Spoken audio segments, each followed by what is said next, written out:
notre grande salle de conférence ici.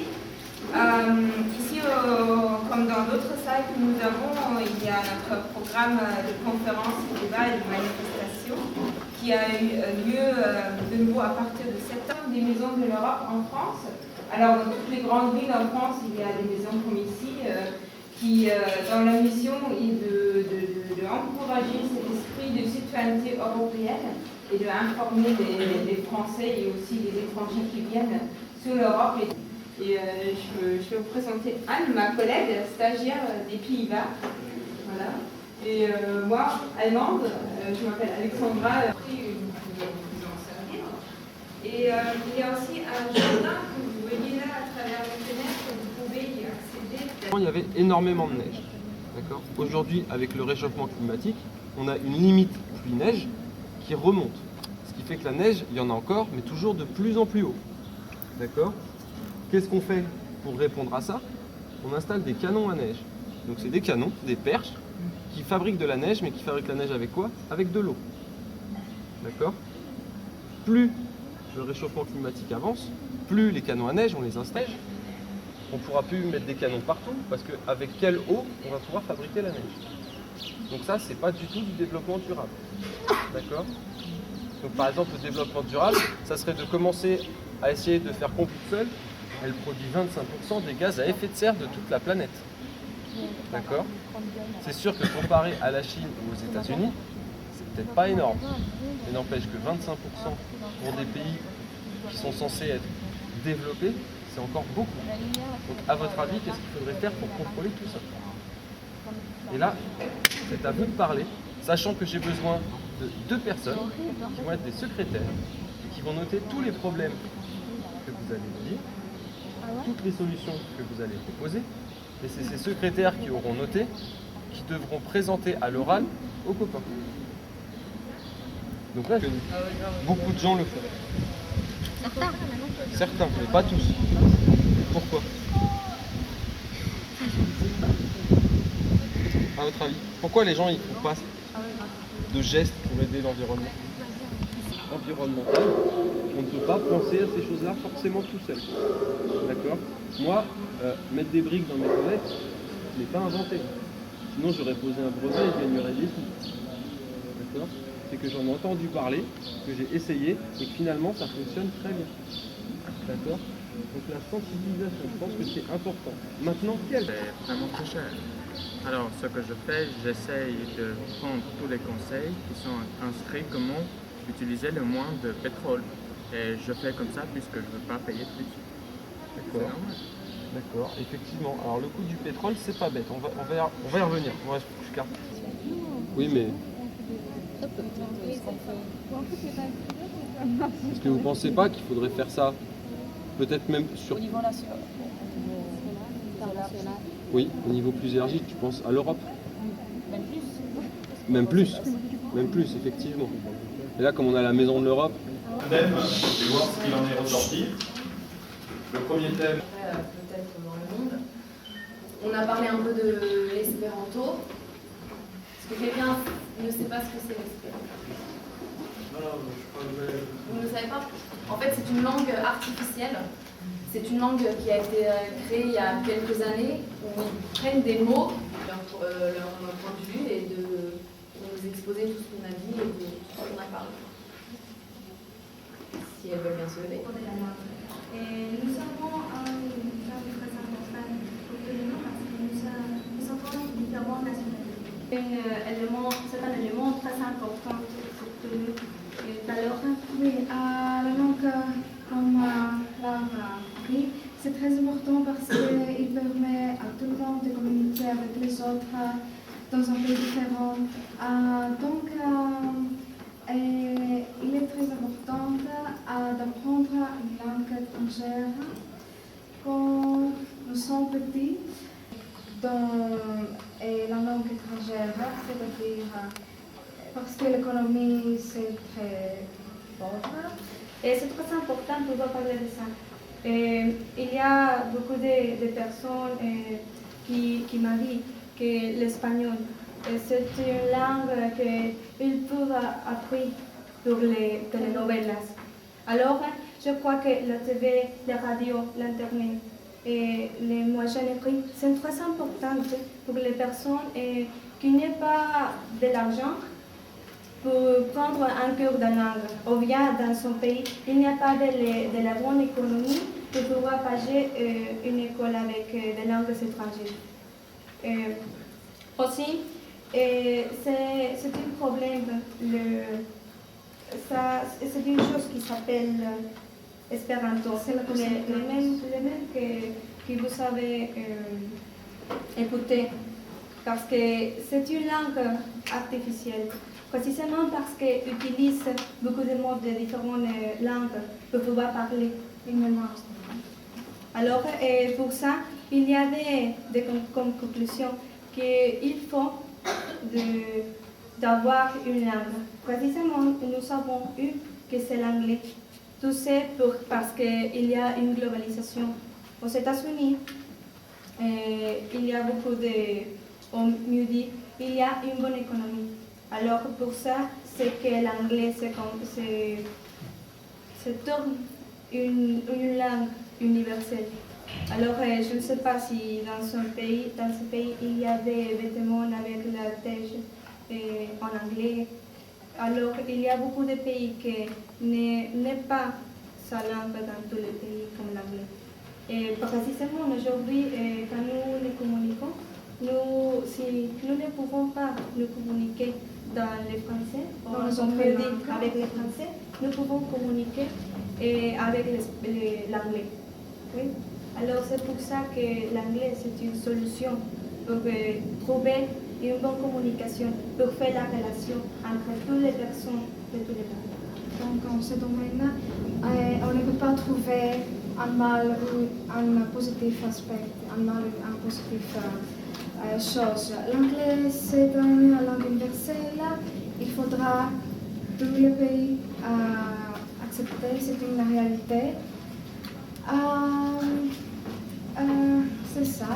Et aussi, l'anglais, c'est une langue qui facilite toutes les personnes à parler, à communiquer avec les autres, à s'exprimer aussi. Mais aussi, il faudra donner une très importante aux autres langues comme le français, l'allemand, parce que aussi c'est la langue européenne. Et tous les enfants, il faudra aussi avoir accès à ces langues, à leur apprentissage. Précisément pour ça, c'est que nous disons qu'il n'y a pas d'une qualification pour la globalisation de la langue anglaise. C'est seulement une réalité que c'est facile pour nous pouvoir parler et nous communiquer avec ça. Alors, bien, il y a, mieux dit, existe l'anti-américanisme. Alors, beaucoup de personnes n'aiment pas l'anglais, mais bien, il y a beaucoup de personnes qui l'utilisent comme nous pour pouvoir nous communiquer, que c'est la fin de la relation avec toutes les personnes. Bien, est-ce qu'il y a des questions? Parlez fort, s'il vous plaît.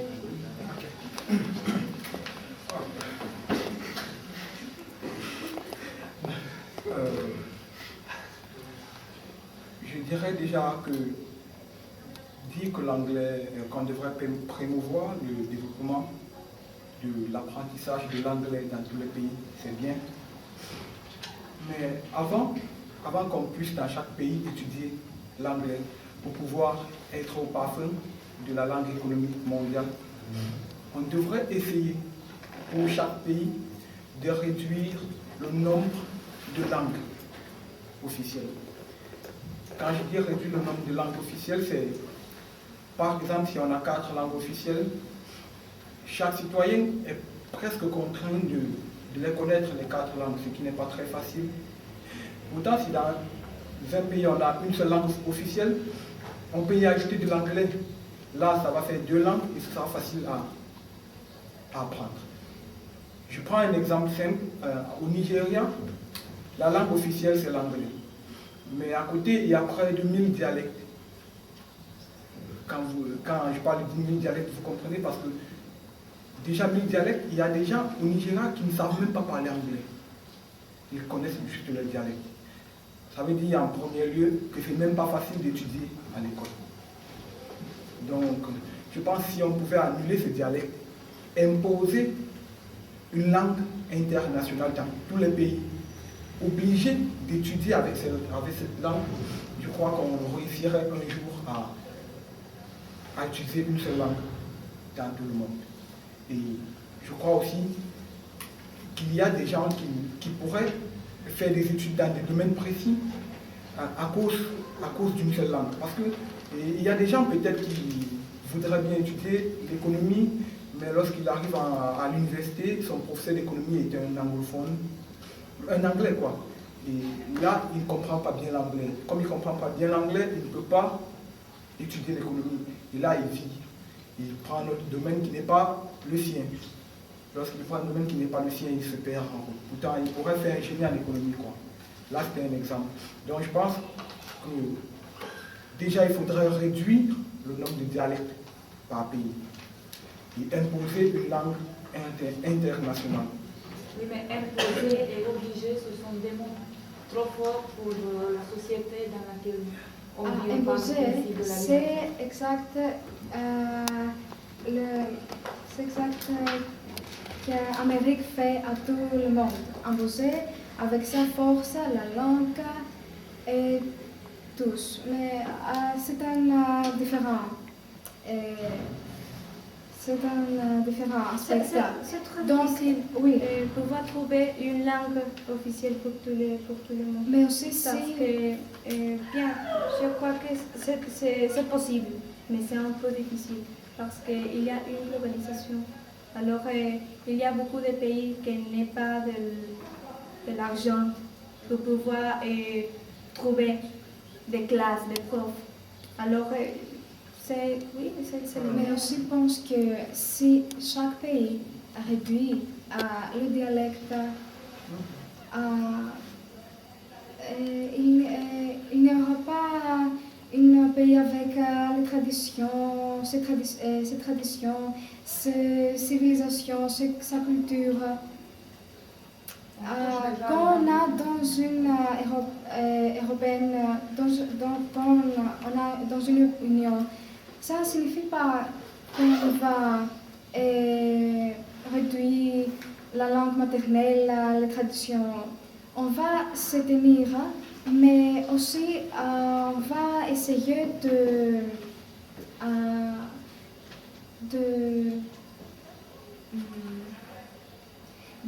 se négocier avec les autres, de trouver un moyen.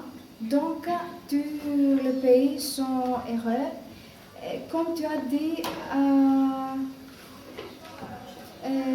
d'avoir une langue internationale, mais aussi donner une importance aux autres langues européennes. Je crois, c'est mon opinion. Ok. Traditionnellement parlant, je pense que c'est pas la langue qui fait beaucoup de tradition, sauf si je me trompe quelque part.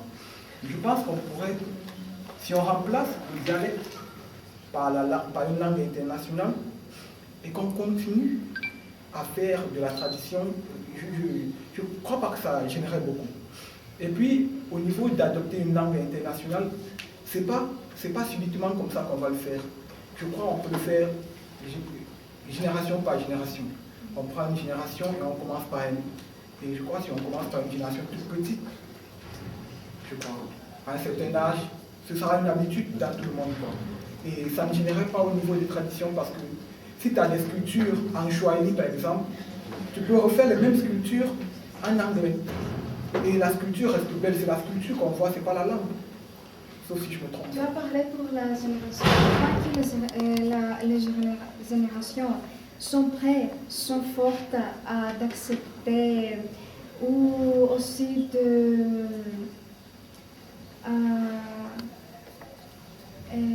prendre sa force à la force à leur main et continuer les traditions. C'est comme tu dis, une langue internationale, tu penses que la génération nouvelle est prête de continuer ce... Je suis désolé, on va passer au thème suivant parce que sinon on est encore là demain et ça c'est pas possible. Voilà, Merci. Merci. Donc, merci beaucoup.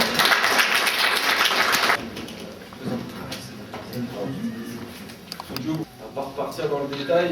Je vais juste vous donner une définition donnée par un monsieur qui s'occupe de l'environnement en France depuis un certain nombre d'années. Il s'appelle Nicolas Hulot.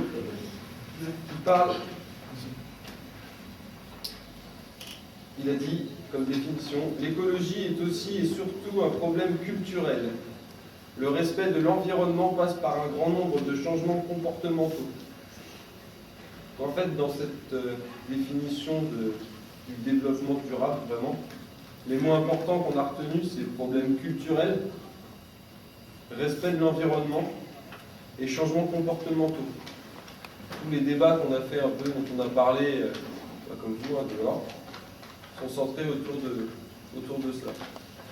Donc, c'est parti, allez-y. Pareil, vous avez 13 minutes. Lorsqu'on parlait de développement durable, on s'est concentré sur les émissions de gaz à effet de serre et sur la pollution. Comme la pollution est un problème, on a essayé de trouver quelques solutions ou éléments de solution. On a commencé directement par le cadre familier ou par la consommation de l'énergie à la maison. Ce qu'on a pu retirer de là, c'est déjà la dépense d'eau chez soi. On a pensé que lorsqu'on tire par exemple de l'eau aux toilettes, là c'était une solution de quelqu'un. Lorsqu'on tire par exemple de l'eau aux toilettes, on dépense près de 10 litres. Bon, là c'est peut-être un exemple quoi. On dépense près de 10 litres. Et quelqu'un a dit, ce qui était très intéressant, qu'en mettant par exemple des briques ou des bouteilles où on tire l'eau, ça réduit les 10 litres à 8 litres. Vous voyez, on fait économie de 2 litres. 2 litres fois 1 milliard, ça fait 2 milliards. C'est beaucoup, c'est énorme quoi. On a eu d'autres solutions. Rarement, quelqu'un a dit qu'on devrait rarement utiliser la baignoire chez soi. Parce que, soi-disant, la baignoire, ça prend beaucoup d'eau. On a aussi pensé qu'en ouvrant de l'eau, lorsqu'on se baigne, on devrait, à tout moment qu'on veut s'arrêter, le fermer avant de le rouvrir. Parce que lorsqu'on le laisse continuellement couler, ça fait encore des dépenses. On a aussi pensé à l'éducation dans l'environnement. On a pensé que dès le bas âge, on pouvait déjà faire de l'éducation environnementale et je ne sais pas, quelque chose de très prioritaire. Mettre beaucoup d'accent dessus pour conscientiser les gens dès le bas âge. À côté, on a pensé aussi au pétrole. On a pensé que lorsque quelqu'un, par exemple, prend une voiture lui seul et qu'il en fait 10 km, je ne sais pas trop en termes d'essence ce qu'il dépense, mais ce qui est sûr, c'est qu'à 3 ou à 4 dans la même voiture, ça fait moins de dépenses énergétiques en termes de pétrole. Et là, moins de pollution aussi parce que les voitures, ça pollue. Donc on a trouvé que le métro, par exemple, l'utilisation des métros, des RER, par exemple, des voitures en groupe, ça faisait moins de dépenses. C'est pas quelque chose.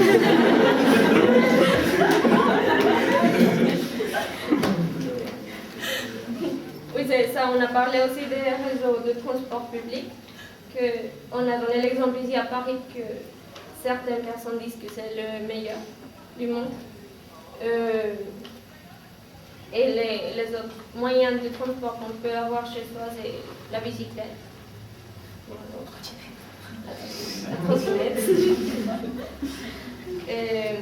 Et on peut aussi utiliser le covoiturage. C'est avoir en plus d'une personne dans sa voiture. Mais on a quand même dit que parfois, dans certaines zones, c'est dangereux.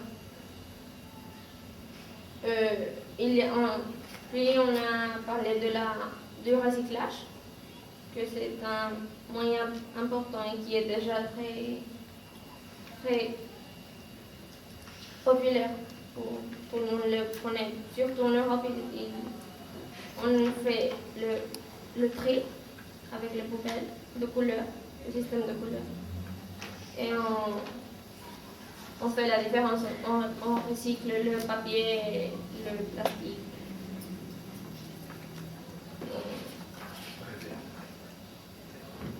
Le verre et les matières organiques. Et pour conclure, c'est en gros qu'il faut sensibiliser les gens et pour ça on a besoin de l'éducation et de l'aide européenne parce que c'est au sein de l'Europe qui se déroule que l'on prend les décisions les plus importantes et de ceux qui gouvernent. Et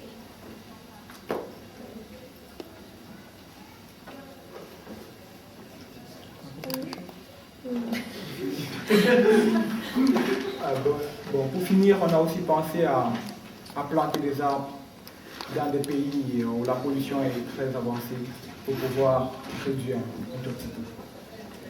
C'est vrai que planter des arbres, ce n'est pas très évident parce que quelqu'un dans les coulisses a dit, lorsqu'on va planter des arbres, il y a des gens qui vont dire, bon, puisqu'on a planté des arbres ici, alors mon industrie ne va pas, la pollution qu'il va émettre ne va pas être très importante.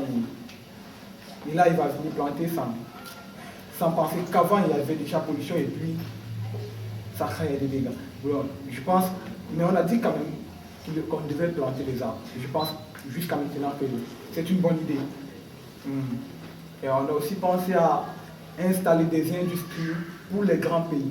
Si par exemple les États-Unis veulent faire une industrie, comme le taux de pollution est déjà assez évolué, ils pourraient peut-être aller dans un pays où il n'y a pas de pollution, implanter cette industrie, produire là-bas. Je crois que ça réduirait un peu.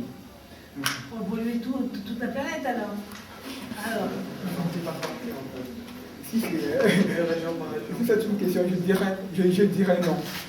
On va pas, je crois que dans ce système, on ne va pas polluer toute la planète parce qu'il y a des pays ou des villes qui sont tellement, je ne sais pas, où il y a assez d'espace forestier pour pouvoir implanter des industries qui, malgré les gaz à effet de serre qu'ils produisent ne va pas se faire ressentir directement au niveau de la couche d'ozone. Monsieur, nous sommes le poumon du... S'il vous plaît, arrêtez de dire de bêtises, ça me dresse les cheveux sur la tête. Nous sommes le poumon, l'Afrique, tu parles d'Afrique, nous sommes le poumon avec le Brésil, avec l'Amazonie, de la planète, et vous voulez qu'on pollue l'Afrique, qu'on mette des industries en Afrique. Excusez-moi. J'ai parlé juste parce que ce n'est pas toutes les villes qui sont comme ça, quoi. Et pas seulement les villes africaines, les villes de par le monde. On ne va pas tomber dans la même erreur que les pays européens, voyons.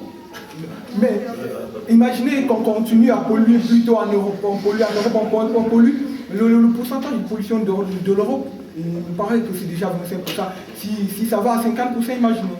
Monsieur, est-ce que vous savez que déjà les pays européens ramènent leur saleté dans les eaux africaines, et en Côte d'Ivoire en particulier? Alors, je ne peux pas admettre qu'on puisse polluer notre continent.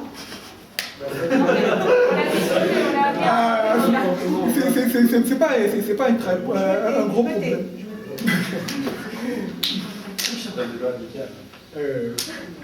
Quelqu'un avait encore une question?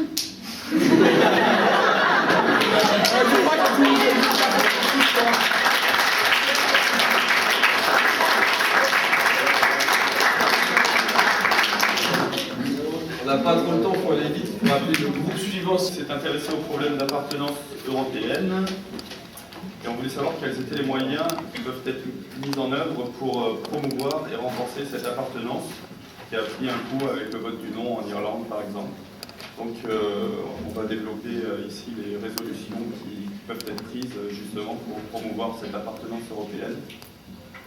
Donc je vois qu'afin de renforcer le sentiment européen, il faut qu'il y ait d'abord un système éducatif cohérent, dès la maternelle jusqu'à l'université. Il faut qu'il y ait une matière qui enseigne à tous les étudiants, à tous les Européens, le fonctionnement de l'Union européenne, la Commission européenne, ses buts, ses objectifs. Il faut qu'ils aient en fait le même système éducatif, mais aussi les mêmes valeurs, les mêmes objectifs. Donc il faut qu'ils soient d'accord sur les mêmes buts à atteindre dans le délai. Ainsi qu'il faut minimiser la diversité des langues. On doit essayer d'avoir une langue plus ou moins obligatoire. C'est pas obligatoire, mais ça peut être comme une deuxième ou une troisième langue. Ensuite, on peut, parce que tous on sait que la langue la plus dominante, c'est celle de l'économie, la plus forte. Et puis, donc, on devrait proposer une langue qui serait enseignée dans tous les pays, pas obligatoirement la première langue ou la langue principale, mais une langue qui soit enseignée dans tous les pays pour faciliter la communication en fait, entre les pays. Un point très important, c'est qu'il faut qu'on ait de la tolérance et on accepte les différences.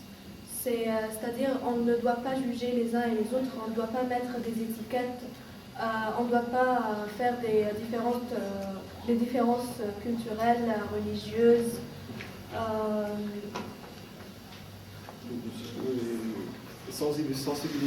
Sensibiliser les gens et sur l'importance de cette langue qu'on va proposer pour cette langue commune qui va être enseignée dans tout le monde, dans tous les pays, et qui facilitera la communication. Il faut sensibiliser ces gens-là pour qu'ils aient qu'ils veuillent apprendre cette langue.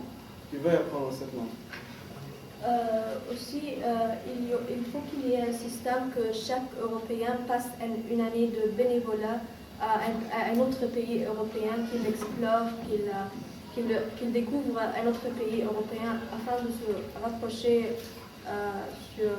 sur le plan culturel, sur tous les plans et les domaines. Il faut que...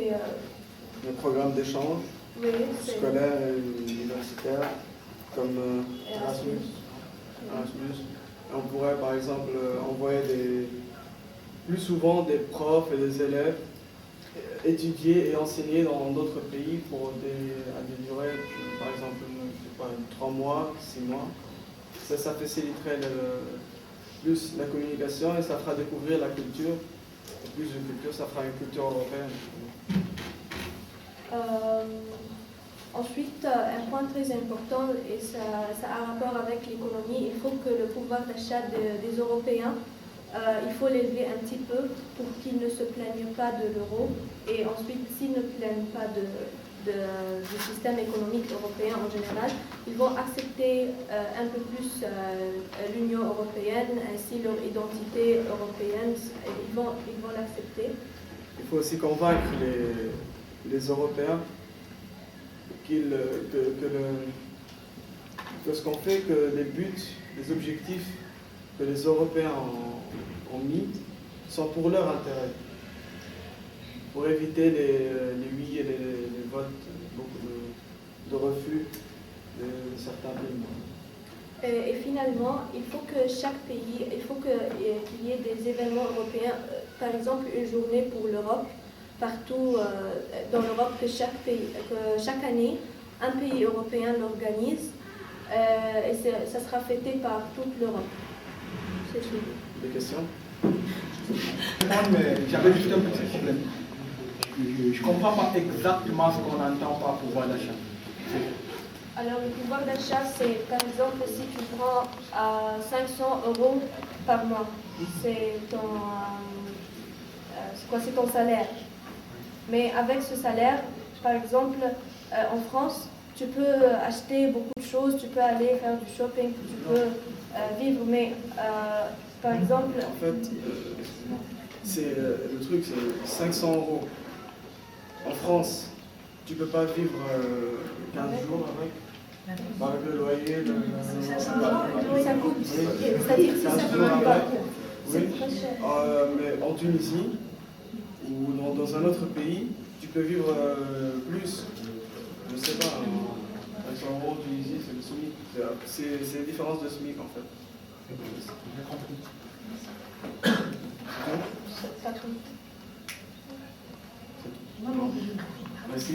Le sport, au début, on a parlé du sport de manière générale, de ce qu'apportait le sport. On va rapidement rappeler juste quelques points positifs et négatifs du sport. Et puis après, on s'est intéressé donc à la question de l'identité européenne et du sport.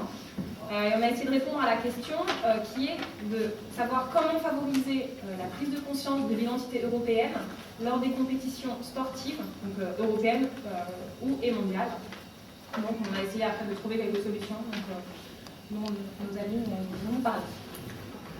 Quand on parle du sport, on parle de plusieurs des choses et sont différents. Il y a des méfaits et des bienfaits. Parmi les bienfaits du sport, le sport va faire de solidarité internationale, premièrement.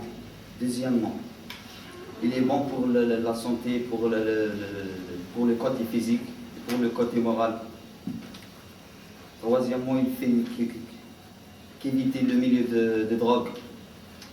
Il éloigne les jeunes d'éviter le milieu de drogue, d'alcool, et ça.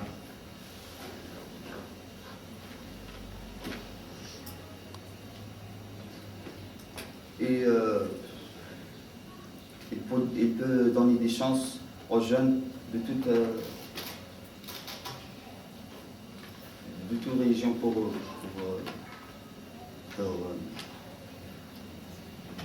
développer leur...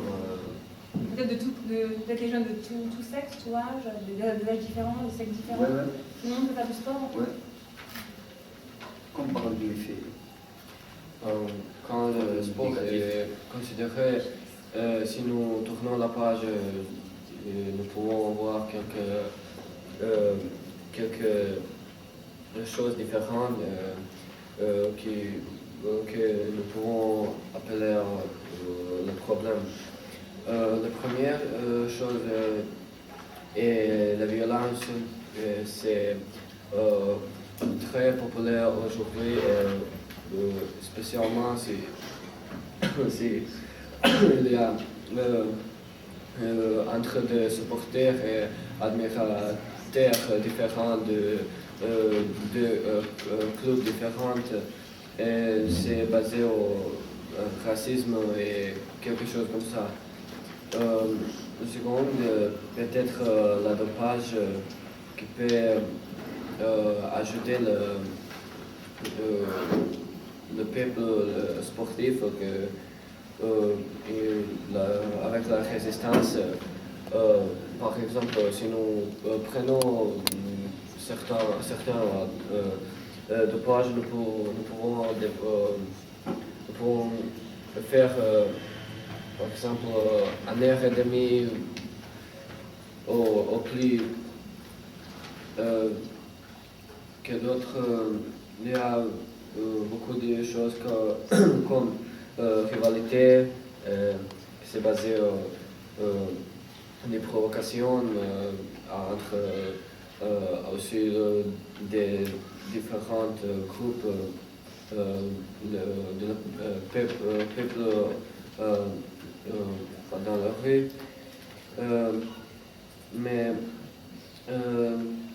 l'autre page que peut-être la manière que nous faire une différence entre deux pays, des choses nous avons parlé au début, c'était l'argent et l'économie. Quelques pays sont riches et quelques sont pauvres sur la condition sont pas pareils toujours. Et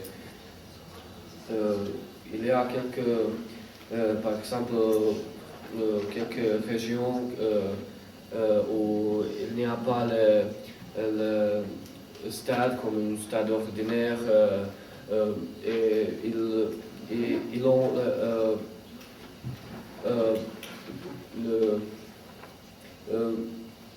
pas de bien futur pour eux. Comme le mal avec le sport, nous avons trouvé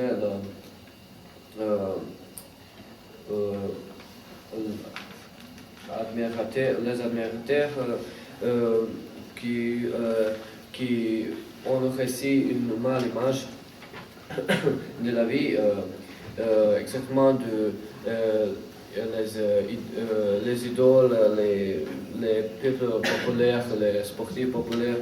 Par exemple, aux États-Unis, il y a un problème avec un sportif qui a fini à la prison avec 14 ans et les admirateurs faire le pareil que c'est pas bon. D'autres, nous pouvons, si nous regardons toutes ces raisons que nous avons mentionnées, il y a la violence pendant jouer, c'est un peu aussi réfléchir à racisme et choses comme ça. Et finalement, je peux dire qu'il y a quelque chose que nous avons appelé la balance. Dans le sport, quelques sportifs gagnaient plus beaucoup d'argent. Par exemple, si nous regardons le tennis, ou c'est pas maintenant baseball, à cause de ça, nous aurons les peuples qui sont handicapés et ils ne peuvent pas faire des sports comme une commune. Nous pouvons donner quelques matériels bien pour faire la vie de ces peuples plus belle. Comment favoriser la prise de conscience de l'identité européenne lors des compétitions sportives européennes et mondiales? On prend des points de vue. Premièrement, on crée une politique européenne. On va tout combattre contre la drogue. Faire des publicités de tout même dans tout le monde. Aider les jeunes sportifs pour faire déplacer d'autres pays, pour tracer leur chemin de sport. Créer un programme européen pour les handicapés et créer une équipe d'Union européenne. C'est tout. Vous avez des questions?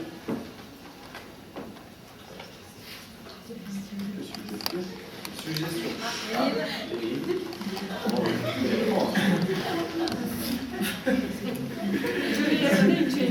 Je la pense. Vous n'avez pas parlé des méfaits du football sur le plan international. C'est le méfait du sport. Sauf si je n'ai pas bien compris. Les méfaits du football. De violence, de dopage, de racisme, de racisme. Vous ne pensez pas aussi qu'en décentralisant le sport, je ne sais pas si c'est le terme approprié, mais est-ce que si on décentralise les sports, quoi. Si peut-être les joueurs de nationalité sont obligés de jouer dans leur pays, est-ce que ça ne ferait pas plus pour certains pays? On peut faire une équipe d'Union européenne qui peut signer d'un joueur ou de plusieurs joueurs d'autres pays. C'est pas d'Europe, peut-être de tout le monde. Qui viennent de tout le monde. L'idée, première idée de faire une façon et une manière de offrir le peuple échanger la culture, tradition et choses comme ça. Je ne sais pas si vous m'avez bien compris. Il y a encore du temps?